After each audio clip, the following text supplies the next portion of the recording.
that there's a part of our nature that was formed a long time ago when we became a human being.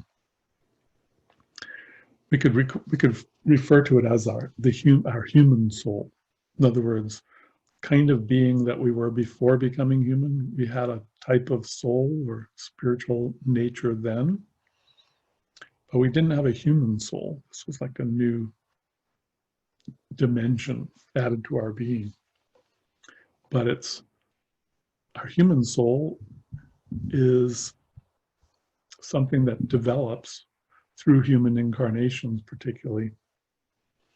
Many incarnations, our human soul gains in self-knowledge and in wisdom. It learns about, in a much more intimate way, in a more individualized way, it learns about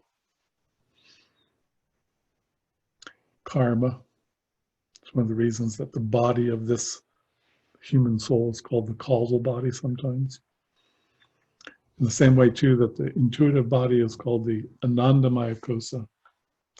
This body in that same tradition is called the Vijnandamaya Kosa. Vijnanda comes from the same similar root as Jnana, Vijnana. Jnana means wisdom. It's the wisdom body.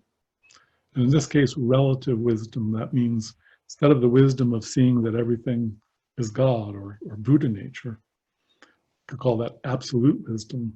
This is relative wisdom. It's the wisdom of understanding karma, understanding our capacity to make choices that transform our nature, understanding the significance of those choices, how we can generate positive karma, positive traits, cultivate positive qualities, take positive actions.